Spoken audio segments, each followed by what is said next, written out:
We're about to completely dismantle one of the biggest myths in all of productivity. I'm talking about willpower. We're going to replace it with a scientifically backed system that basically runs on autopilot.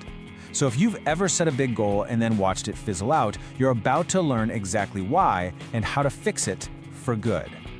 Listen to this, because it's the key. The reason your resolutions fail isn't a lack of commitment, it's a lack of clarity.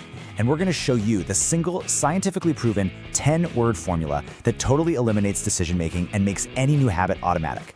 Now, this isn't some motivational trick. This is a fundamental upgrade to your brain's operating system. So here's our game plan. First, we'll expose the big flaw in how we all approach goals, what's called the willpower paradox. Then, we'll name the real enemy, decision fatigue. After that, we get to the good stuff, the 10-word formula. We'll then peek under the hood at the neuroscience of why it works so well, give you a precise 3-step plan to put it into action, and finish up with the one big mindset shift that pulls it all together. Okay, let's start with this core conflict. We've all been told that to hit our goals, we just need more grit, right? More discipline, more willpower, just push harder. But the science shows something kind of fascinating and totally counterintuitive.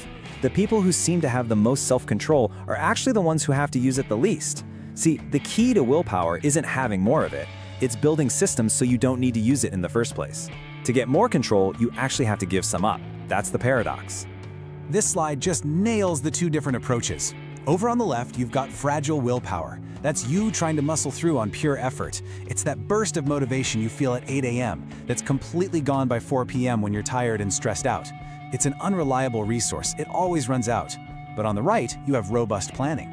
This is all about making the decision ahead of time. You create a simple, automatic script so that when the moment arrives, there's no debate, no negotiation with yourself, no relying on how you feel. The decision is already locked in.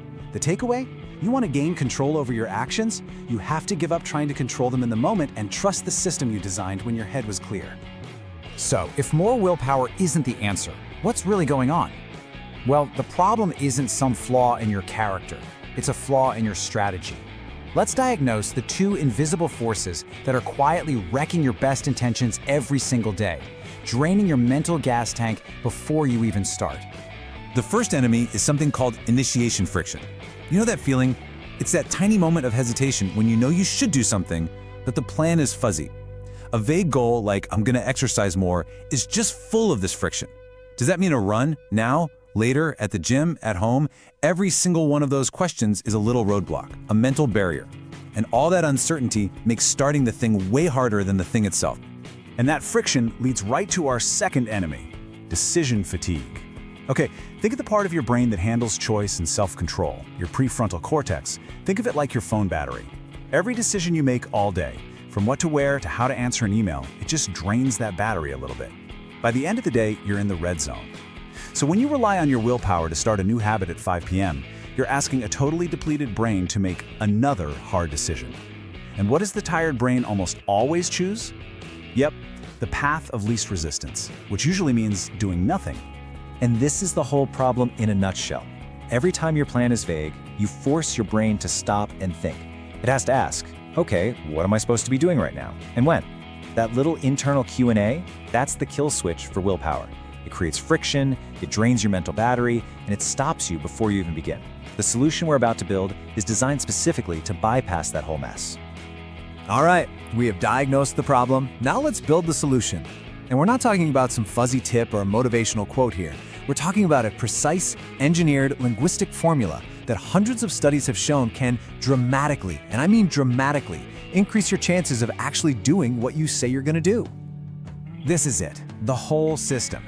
It's built on this one simple sentence. If, Q, then I will, response. In psychology, this is called an implementation intention, and its real power is in how rigid it is. There's no wiggle room, no ambiguity. It's basically a simple contract you make with your future self. The if part names the specific trigger, the Q, and the then part names the automatic action that follows. No thinking required. Now this simple formula is actually a really powerful 3-part system. First, you've got crystallization. That rigid if-then structure forces you to go from a vague hope to a super clear plan. Second is what's called cognitive pre-commitment. Just the act of writing down this sentence creates a strong link in your brain between the cue and the response. You're literally preloading a command. And third, there's contextual focus.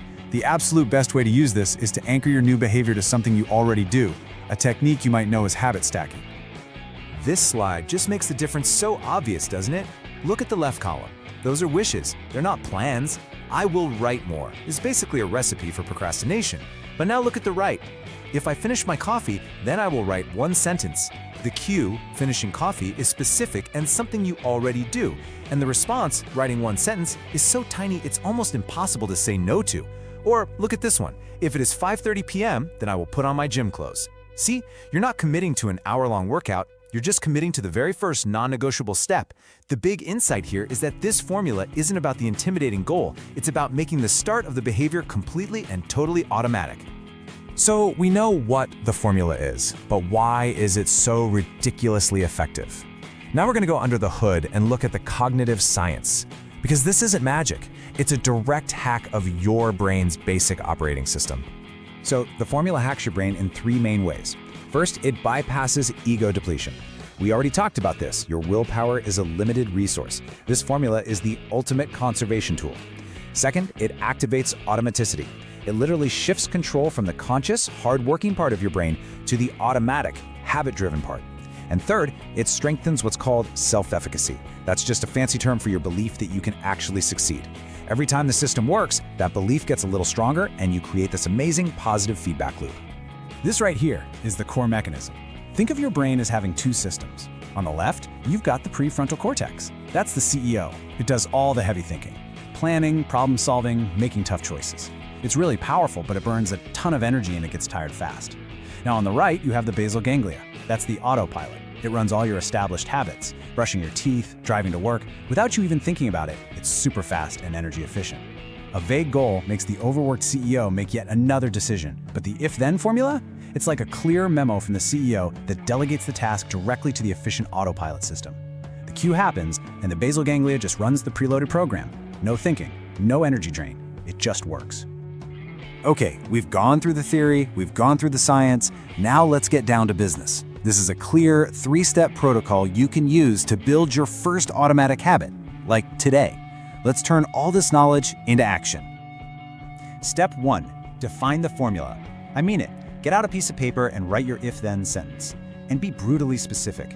If it's Tuesday afternoon is not a good cue. If I sit down at my desk with my morning coffee, now that is a cue. And make the response tiny, atomic even, so small you can't possibly say no. Not write a chapter, but write one sentence. Step 2. Visualize it. This is so important and everyone skips it. Don't just write it, mentally rehearse it. We'll talk more about that in a sec. And step 3, stack it. The most powerful cues are the habits you already do without thinking. So anchor your if to a rock-solid routine like making coffee or brushing your teeth. You're basically piggybacking the new habit onto a powerful, existing highway in your brain. I really want to pause on this because this step is so powerful and so often overlooked. After you write your formula, I want you to close your eyes for just 60 seconds.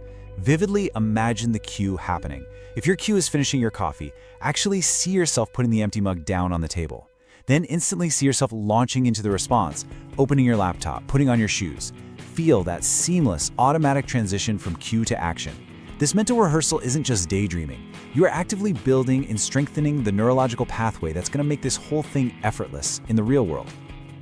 All right, let's bring it all home and distill everything we've talked about down to the single most important lesson. This is the big mindset shift that makes this whole framework just click and makes execution feel totally effortless. Here it is, your key takeaway. The failure to achieve a goal is usually a failure to plan the launch. We spend so much energy obsessing over the finish line. You know, the six-pack abs, the finished book, that we completely forget to engineer the starting line. So your challenge starting today is no longer to find motivation or be more disciplined. Your new job is to become an architect of your own behavior. Stop trying to rely on willpower and start designing better launch systems. So let's wrap up this whole masterclass. Remember, the implementation intention, this 10-word formula, solves the problem of initiation friction and our terrible habit of relying on willpower. And why that matters is that it gives you a systematic way to make any habit feel automatic, almost instantly. The framework is the if-then formula, plus visualization. And the psychology behind it is that it bypasses decision fatigue and delegates the action straight to the automatic parts of your brain, from the tired CEO to the efficient autopilot. And I want to leave you with this final thought. Real productivity isn't about doing more, it's not about hustling harder, It's about mastering systems that make focus and execution feel effortless. It's about being smarter, not just trying to be stronger. This 10-word formula is your first and most powerful tool for building that system. So take a moment right now, write yours down, plan your launch,